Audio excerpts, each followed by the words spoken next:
Meus irmãos, vamos nos preparar agora para a meditação na palavra de Deus. Eu peço que você abra a sua Bíblia novamente comigo, agora no livro de Jó, capítulo 4.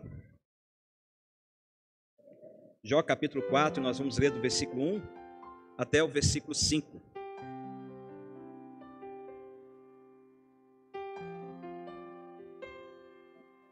Jó, capítulo 4, versículo 1 até o versículo 5.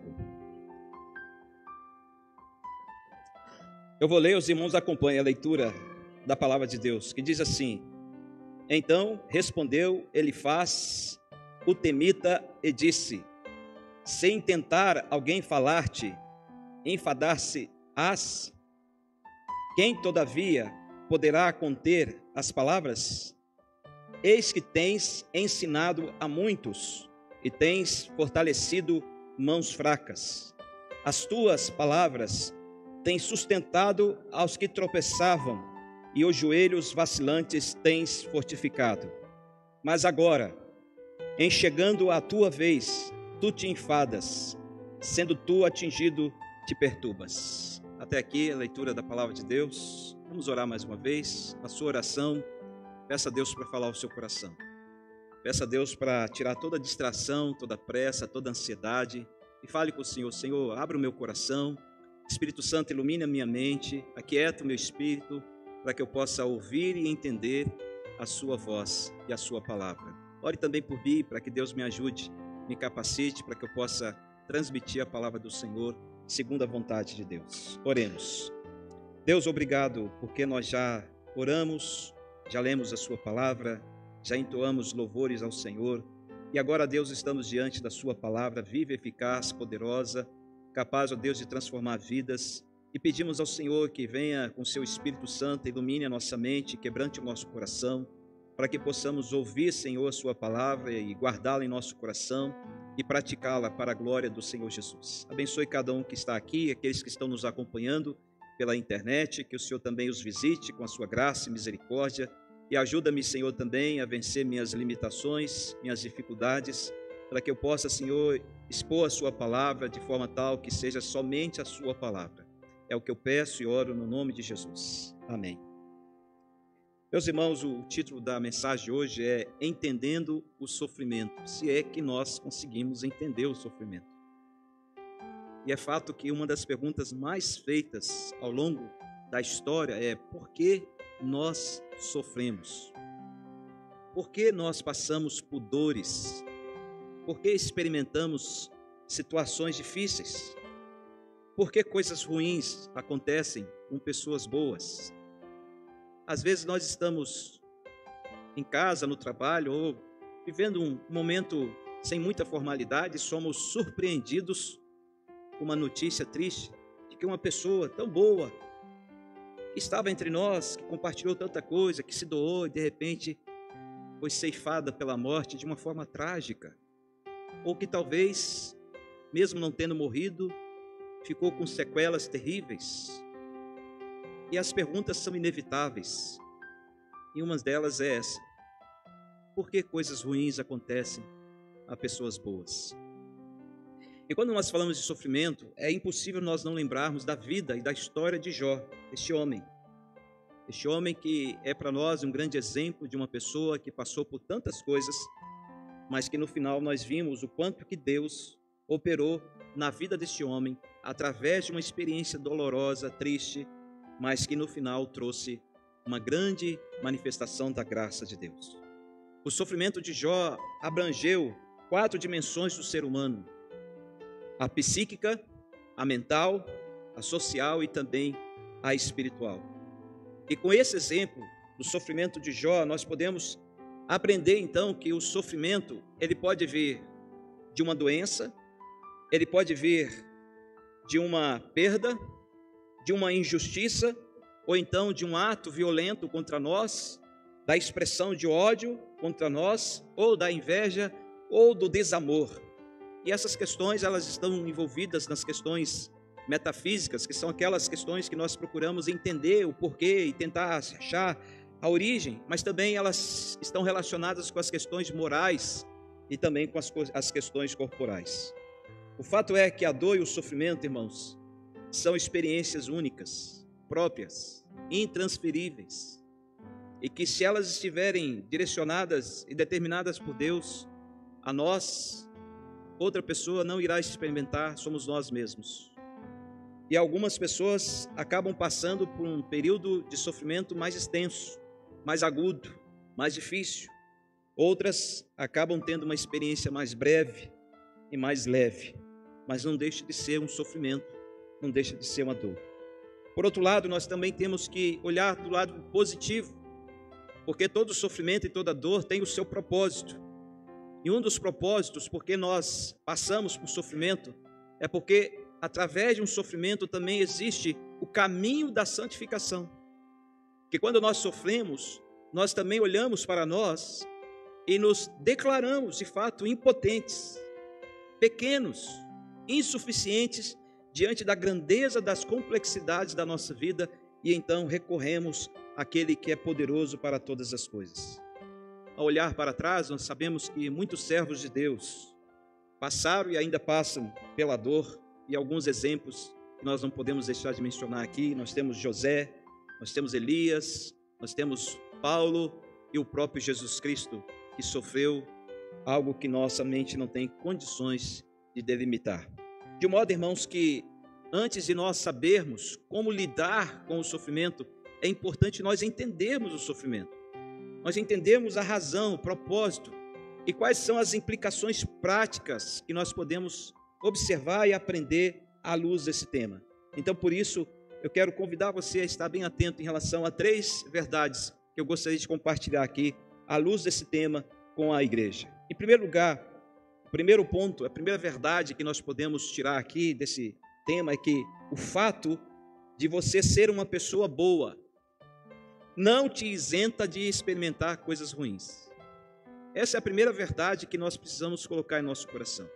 Não é porque eu sou uma pessoa boa, sou uma pessoa honesta, sou uma pessoa que honra com os meus compromissos, sou uma pessoa crente, temente a Deus, uma pessoa que procura fazer o que é certo, procura atender as pessoas que procuram. Não é porque nós somos assim, é que nós estamos isentos de qualquer tipo de coisa ruim que possa acontecer em nossa vida. Veja o exemplo mesmo de Jó.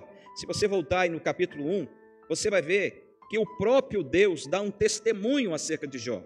No capítulo 1, versículo 8, Deus disse assim: perguntou ainda o Senhor a Satanás: observaste o meu servo Jó? Porque ninguém há na terra semelhante a ele, homem íntegro e reto, temente a Deus e que se desvia do mal. Preste atenção que Deus fala sobre esse homem. Deus não fala apenas que ele era homem reto, temente a Deus, que se desviava do mal, mas se você prestou atenção na expressão divina antes dessa afirmação, ela realmente deve servir para nós como um grande incentivo a permanecermos firmes na fé a despeito dos nossos sofrimentos. Deus fala assim: porque ninguém há na terra semelhante a ele. Então podemos dizer que Jó era um crente nota 10, era uma pessoa realmente fantástica, a ponto de tirar de Deus esse elogio maravilhoso: não há, Satanás, ninguém sobre a terra como meu servo Jó. E quais eram as virtudes que Jó tinha que fez com que Deus expressasse tal coisa? Aí Deus diz: porque ele é um homem íntegro, que vive com integridade, que não se aproveita do sistema, não se aproveita da fragilidade de alguém para se enriquecer. É um homem reto, significa que anda no caminho da retidão, naquilo que é verdadeiro, naquilo que é puro. Ele se desvia das coisas erradas, ele se desvia de qualquer situação que poderia tirá-lo da presença de Deus. Então este homem era um homem que realmente Deus diz aqui que não havia sobre a terra um homem semelhante a ele. E veja ainda no versículo 3, Jó, ele poderia também ser considerado como um excelente empregador, um homem justo. Versículo 3 diz assim: ele possuía 7.000 ovelhas, 3.000 camelos, 500 juntas de bois e 500 jumentas. Era também muito numeroso o pessoal ao seu serviço. Mas preste atenção no final do versículo, fala assim: de maneira que este homem era o maior de todos os do Oriente. A fama de Jó era uma fama conhecida, uma boa fama. Era um homem honesto, justo, um homem que realmente era exemplo e modelo para as demais pessoas. Era ou não era um homem bom? Com certeza o era.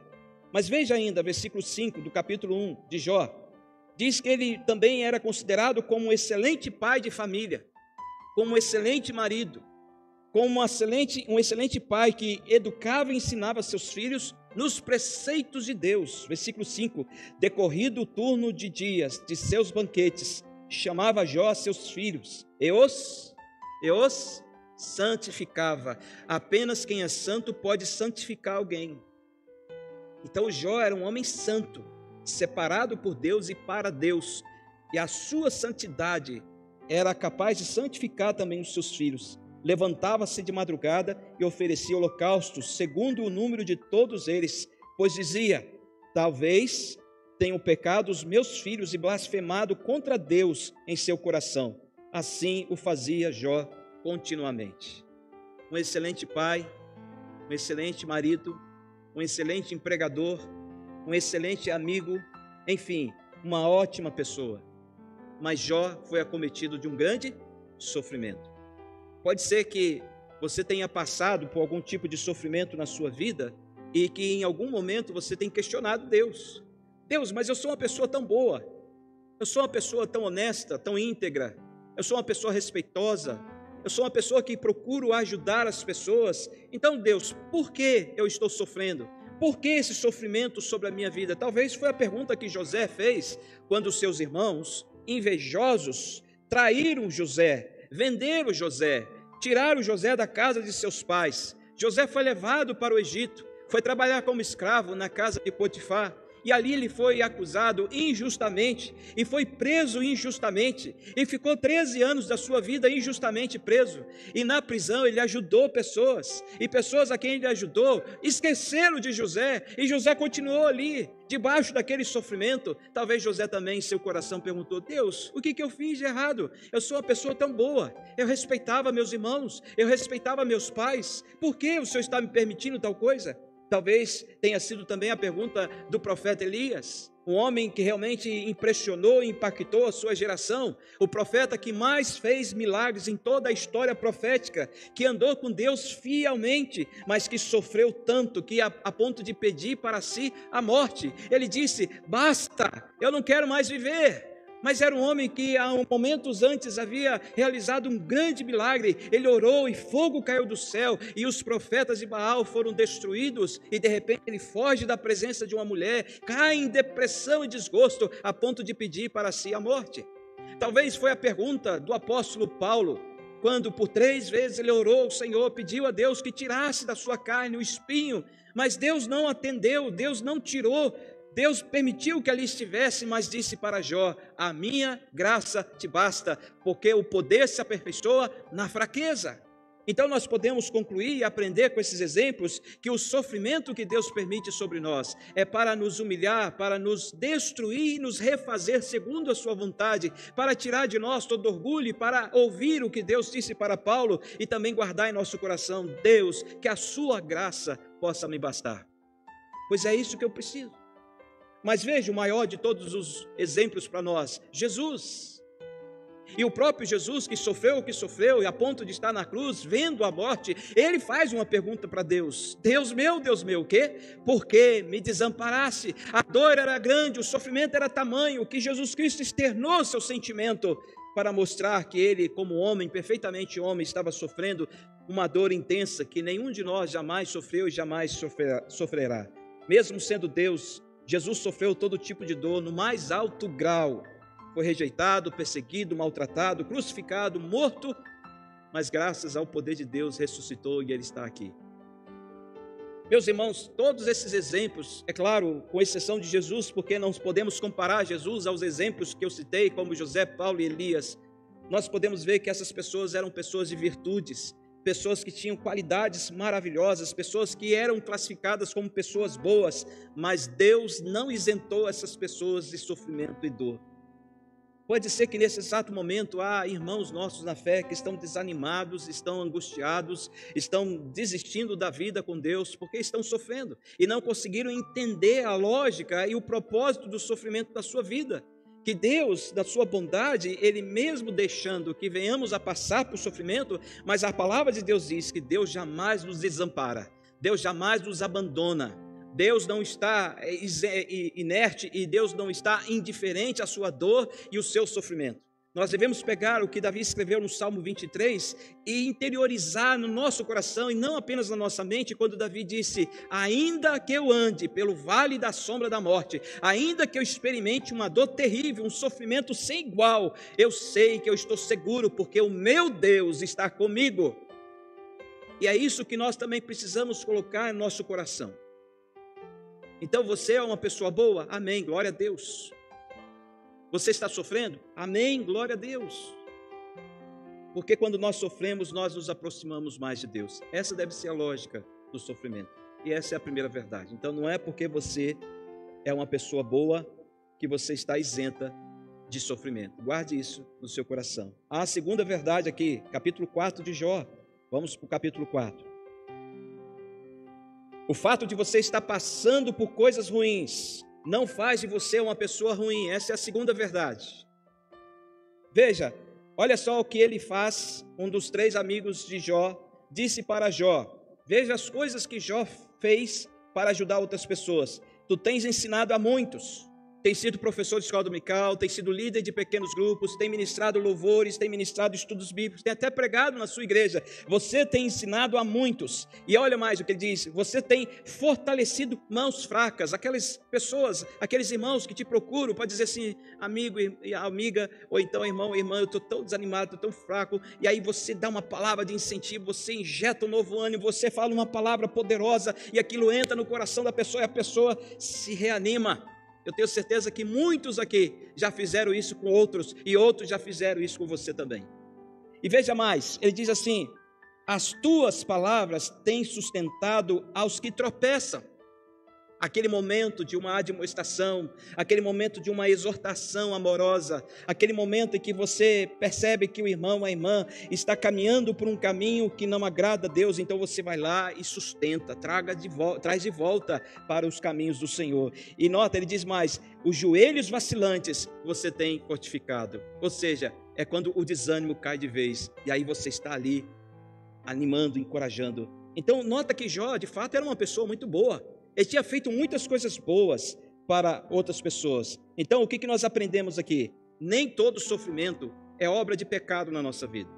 Embora todos nós estejamos debaixo do pecado original, esse sim que trouxe o mal no mundo inteiro, que atingiu não somente a humanidade, como toda a criação, mas quando nós sofremos, não quer dizer que sofremos por causa de um pecado que está ali em nossa vida, acorrentado em nosso coração. É fato que essa era uma ideia do passado, entre muitos outros grupos que tinham entendimento de que se a pessoa estava passando por algum tipo de problema, é pecado. Isso levava as pessoas a um desânimo, a uma depressão profunda e a se desviarem dos caminhos do Senhor. Então, nós não podemos chegar a essa conclusão. O pecado, de fato, ele causa sofrimento. O pecado sim causa dor, mas não quer dizer que todas as vezes que nós estamos passando por sofrimento é por causa de pecados não confessados em nossa vida. Então, a pergunta é: por que nós sofremos? Repetindo, porque há um grau de santificação no nosso sofrimento para nos aproximar mais de Deus. Deus envia melhor sofrimento a fim de nos disciplinar, a fim de nos ensinar, a fim de nos lapidar, e nós temos que entender que o sofrimento é um treinamento de Deus para que possamos estar preparados para outras coisas mais elevadas, coisas mais difíceis que estão por vir, que nós não sabemos, mas Deus, porque é onisciente, Ele sabe e conhece todas as coisas. Então, quando Deus, na sua sabedoria e poder, Ele permite tais coisas que vêm sobre nós, Ele tem um propósito, e nós devemos, como disse Pedro, nos alegrar quando estivermos passando por grandes tribulações, porque assim nós estaremos sendo comparados a uma grande irmandade que também passa por sofrimento no mundo inteiro. Tiago diz: tendes por alegria o passardes por provações. Então, meus queridos irmãos, nem tudo que acontece conosco é fruto de pecado. E por meio da fé em Cristo Jesus, nós podemos transformar o sofrimento em glória. Você crê nisso? Então, outra verdade que nós aprendemos aqui: nem sempre falar é a melhor solução. Nota aqui que os 3 amigos de Jó, sabendo do sofrimento de Jó, Bildade, Eliú e Elifaz, eles foram até onde Jó estava, e ali por 7 dias ficaram assentados, sem falar uma só palavra. A ideia desses amigos de Jó era de confortá-lo e não de criticá-lo. No entanto, o que nós vemos na leitura do livro é que eles estavam ali criticando Jó, acusando Jó. Os três usaram o mesmo argumento, ou seja, Deus abençoa o justo e aflige o perverso. Segundo, o Senhor afligiu Jó. Terceiro, logo, Jó é um perverso. Esse era o raciocínio dos três amigos de Jó. Eles estavam ali criticando Jó, dizendo: Jó, você está sofrendo porque há pecado na sua vida. Jó, você está sofrendo porque você traiu sua mulher. Jó, você está sofrendo porque você agiu injustamente com seus funcionários. Jó, você está sofrendo porque você tem vendido animais dizendo que são bons e não são bons. Jó, é porque tem pecado na sua vida. Então, é claro que o pensamento deles parece lógico, mas não é um pensamento espiritual. No capítulo 8, versículo 13, 15 e também 20 e 34, os três amigos de Jó chamaram Jó de ímpio, enquanto que o próprio Deus disse lá no capítulo 1, versículo 8, não há homem semelhante a este sobre a face da terra, homem íntegro, reto, temente a Deus, que se desvia do mal. Então os amigos que foram ali com a intenção de confortá-lo, na verdade se tornaram juízes na vida deste homem. E isso pode, irmãos, também acontecer facilmente com cada um de nós. Quando alguém que está sofrendo se aproxima de nós e às vezes externa seus sentimentos, e nós temos a infelicidade às vezes de tecer comentários ou de falar coisas que vão contra aquilo que a palavra de Deus diz. Por isso que nem sempre falar é a melhor solução. Às vezes é ficar ali, vamos orar. Às vezes é assim, está doendo, vamos orar para que Deus alivie a dor. Está sofrendo demais, vamos orar para que Deus tire esse sofrimento. Mas se nós tentarmos sermos teólogos do sofrimento, nós podemos causar mais dor e mais sofrimento ao coração daquela pessoa que está sofrendo. Veja o capítulo 2, versículo 3.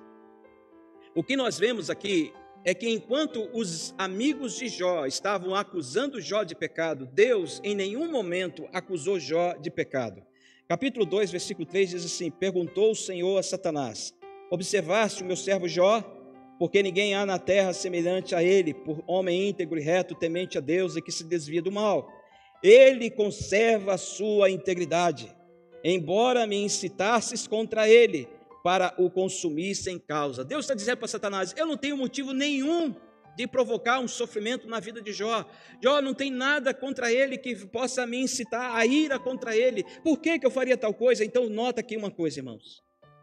Não se desespere com a palavra do homem, mas se alegre com a palavra de Deus.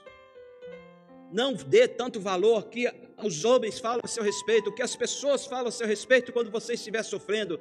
Não dê tanto importância àquilo que está vindo como um veneno no seu coração, mas se agarre à palavra de Deus. Busca o Senhor e fala: Senhor, se o Senhor quer que eu passe pelo vale da sombra da morte, Senhor, eu vou passar porque eu sei que o Senhor está comigo.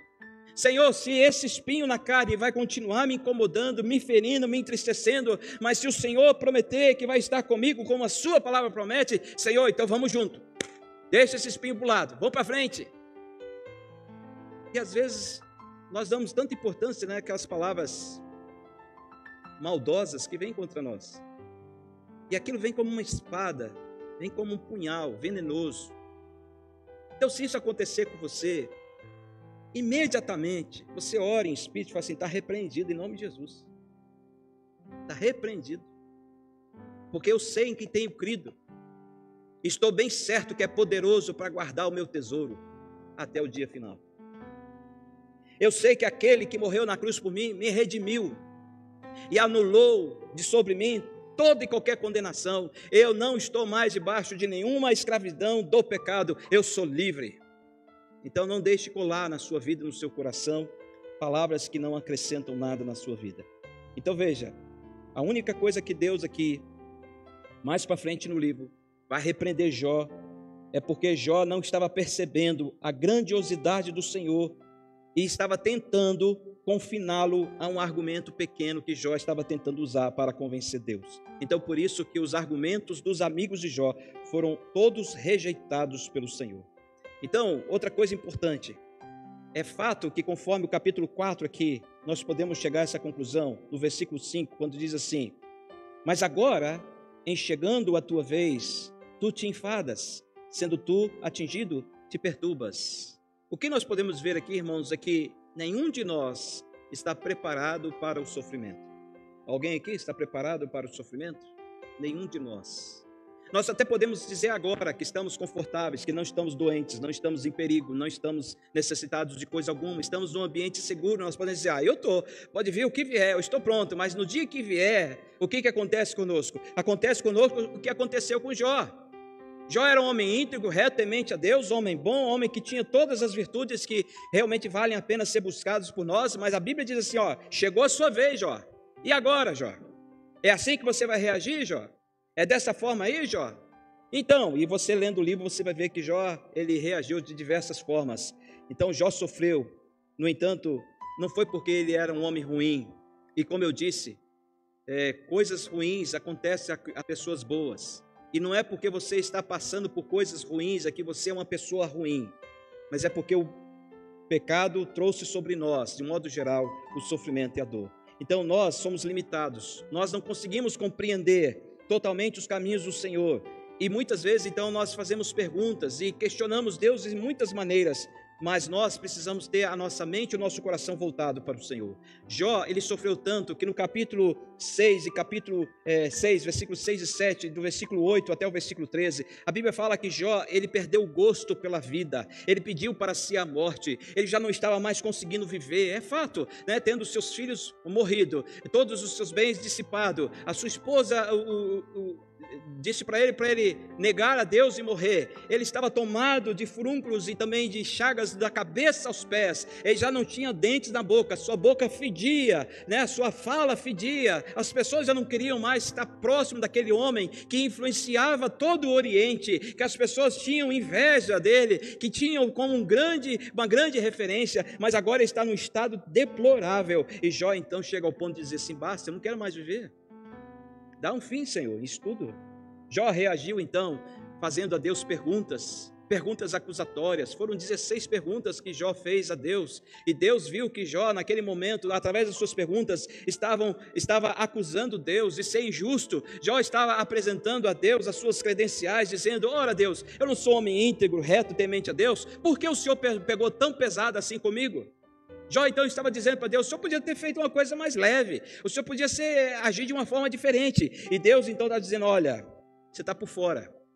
E aí Deus faz 70 perguntas a Jó, e dessas 70 perguntas, 4 me chamaram a atenção. A primeira está no capítulo 38, versículo 2, quando Deus diz assim, quem é este que escurece os meus desígnios com palavras sem conhecimento? Deus está dizendo, Jó, quem você pensa que é? E é assim que muitas vezes acontece conosco quando nós estamos tão desesperados por causa do nosso sofrimento, nossa dor, que nós fazemos perguntas a Deus, perguntas desaforadas, e nós ofendemos a santidade de Deus, atacamos a grandeza de Deus, e aí Deus, num determinado momento, tem que dizer assim para nós, quem você pensa que é? Você não é nada, a sua vida é como um sopro, a sua vida é breve. E a segunda pergunta que Deus faz para Jó, ainda no capítulo 38, versículo 4, onde estavas tu quando eu lançava os fundamentos da terra? Jó, eu sou o criador de todas as coisas, tudo que você vê, tudo que existe, eu criei, eu que planejei todas as coisas, eu que decretei todas as coisas, onde você estava, Jó? No capítulo 40, versículos 6 a 9, Jó chega a culpar a Deus. Deus diz assim, você me culpa, Jó? Você me culpa pelo seu sofrimento, pelas suas crises, pelas suas dificuldades, pelas suas escolhas? Você culpa a mim? E é o que nós também temos que meditar nessa pergunta. Será que nós temos culpado a Deus quando as coisas não dão certo, quando as coisas vão de mal a pior na nossa vida? E aqui me faz lembrar uma ilustração. Certo homem passou a receber todo mês um cheque anônimo de $1.000. E todo mês chegava lá na caixinha de correspondência dele. Ele recebeu 6 meses, 1 ano, aí ele viu que era uma coisa constante, e ele então começou a investir aquele dinheiro, fazendo dívidas, comprando coisas, confiado naquele cheque que viria todos os meses naquela caixa postal. E aí, quando ele estava totalmente endividado, os cheques pararam de chegar. A quem esse homem vai culpar? Ele vai culpar a pessoa que mandava o cheque e agora parou de mandar? Ou ele vai ter que olhar para si e dizer assim, não, eu que sou, o culpado dessa história. Então, no final de tudo, irmãos, por causa do pecado, que infelizmente nós ainda estamos debaixo dessa maldição, no sentido de estarmos diante de um mundo pecaminoso, e não porque o pecado reina no nosso coração, nós acabamos também muitas vezes culpando a Deus pelas coisas que nós recebemos e pelas coisas que nós deixamos de receber. E a quarta pergunta que me chama a atenção aqui, que Deus faz para Jó no capítulo 41, versículo 11 é: Jó, eu te devo alguma coisa? Eu devo alguma coisa para você? Veja que muitas vezes nós usamos das nossas virtudes, das nossas qualidades, usamos da nossa religiosidade para dizer para Deus: Senhor, olha, o Senhor está vendo o que eu estou fazendo, o Senhor está vendo como eu vivo, o Senhor está vendo os meus comportamentos, as minhas atitudes. Então, Deus, capricha aí na bênção. E aí, quando a coisa não acontece, ou acontece diferente, qual é a primeira reação em nosso coração? Oh Deus, eu orei, eu jejuei, eu me consagrei, eu fiz tanto, e é assim que o Senhor me trata? Em outras palavras, irmãos, Jó, quando ele começa a fazer a sua série de perguntas para Deus, ele está dizendo para Deus assim: o Senhor não disse que eu sou homem íntegro e reto e temente a Deus? E é dessa forma que o Senhor me trata? Então sim, o Senhor me deve alguma coisa. Sim, o Senhor é culpado por tudo isso. Sim, eu tenho direito de questionar a sua grandeza. Então Deus, ele começa a quebrar Jó, para refazer Jó, porque nesse momento Jó estava querendo ser Deus. Jó estava querendo entender algo que nós não podemos entender simplesmente porque queremos entender. E é assim que acontece quando chega a nossa vez de passar por sofrimento. Nós não sabemos exatamente como agir. Então, cada experiência de dor e sofrimento faz parte de uma obra que está além da nossa compreensão. Muitas vezes, irmãos, nós passamos a agir e ter comportamentos que, ao invés de nos ajudar, piora a nossa situação. Então, o melhor a fazer é descansar na providência e na onisciência de Deus. Porque a melhor coisa é você não procurar saber o porquê e como que aquilo está acontecendo na sua vida. A melhor coisa é você lançar tudo nas mãos do Senhor. É como, por exemplo, você compra um quebra-cabeça de 5.000 peças. Aí você tira uma peça daquele conjunto todo e você olha para aquela peça e vai dizer assim: ah, mas essa peça aqui não faz sentido nenhum. Mas quando você está ali montando o quebra-cabeça, e aí você vê que aquela peça que você tem nas mãos é a peça que vai dar sentido a todo aquele desenho, e você coloca ali, aí você vai dizer o quê? Ah, agora eu estou entendendo que essa peça aqui, ela faz sentido agora. Assim é o sofrimento na nossa vida. Tem coisas que acontecem conosco que na hora a gente não consegue compreender, a gente não consegue ver sentido naquilo, mas haverá um tempo, segundo a vontade de Deus, que Ele vai nos permitir entender. E se Ele não nos permitir entender, amém. E se Ele nos permitir entender, compreender e assimilar, amém a si mesmo. Mas parece que não, né? Amém, irmãos? Então, meus queridos, não é importante saber o porquê do sofrimento. Pois assim que você tomar conhecimento do porquê do sofrimento, você corre o risco de se acomodar naquele sofrimento. Ah, então quer dizer que eu estou sofrendo por causa disso? Ah, beleza, então, deixa para lá. Mas quando nós não sabemos, então nós confiamos no poder, na onisciência, na onipresença, na soberania e no poder do Senhor. E dizemos, como Deus disse para Paulo: Senhor, obrigado, porque a sua graça me basta. Sabe aquela máxima assim, que é melhor você não ver e não saber, porque dói menos o coração, faz doer menos o coração? Então não fique preocupado em querer saber a razão, apenas creia no Senhor. De modo, meus queridos, que essa é a segunda verdade. O fato de você estar passando por coisas ruins não faz de você uma pessoa ruim. Creia nisso. Coloque isso no seu coração. E a terceira e última verdade que nós podemos extrair aqui desse texto é essa. O fato de você ser quem você é não impede Deus de agir com bondade e misericórdia a seu respeito. Capítulo 42 de Jó. Capítulo 42, versículo 1 até o versículo 4.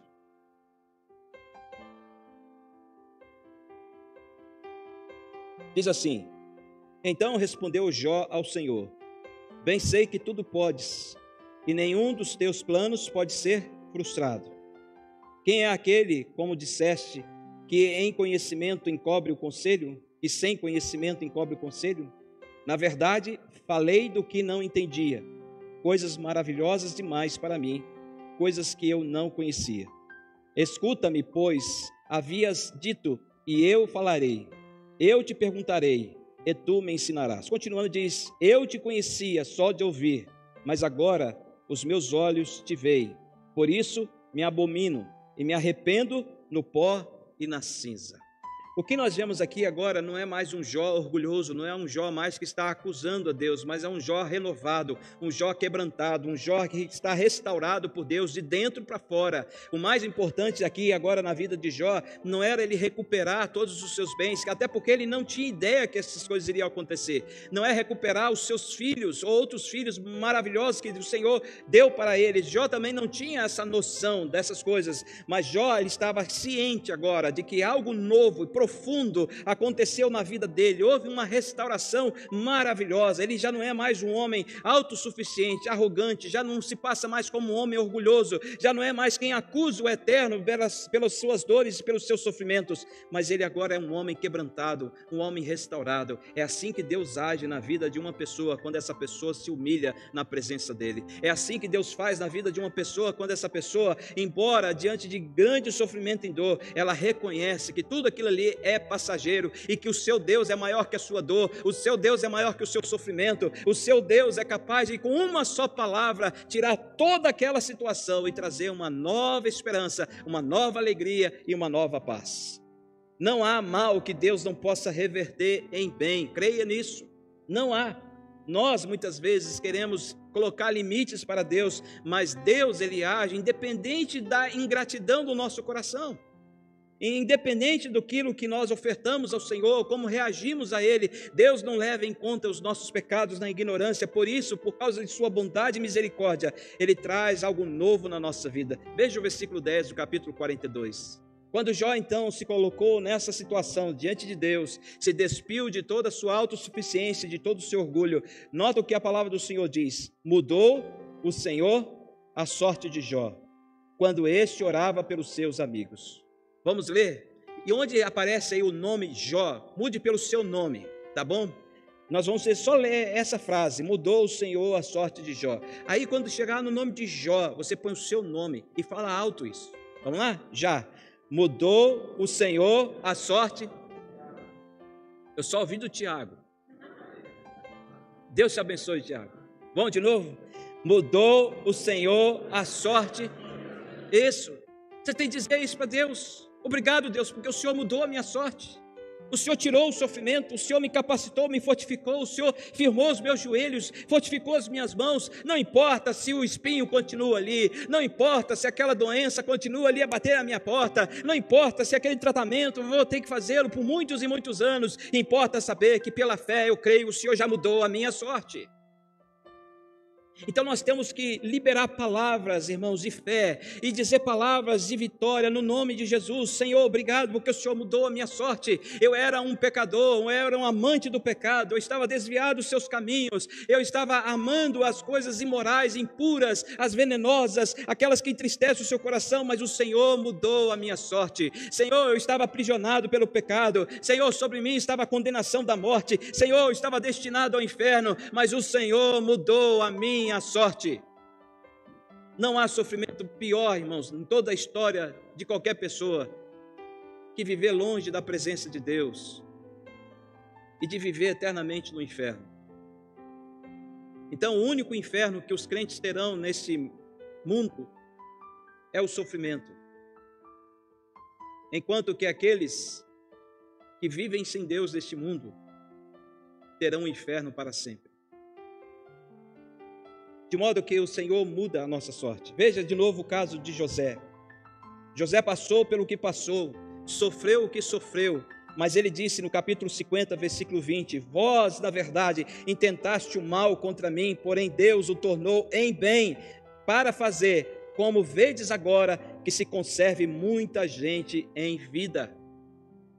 Deus mudou a sorte de José, Deus pode também mudar a sua sorte, mas você precisa entender a razão do sofrimento na sua vida.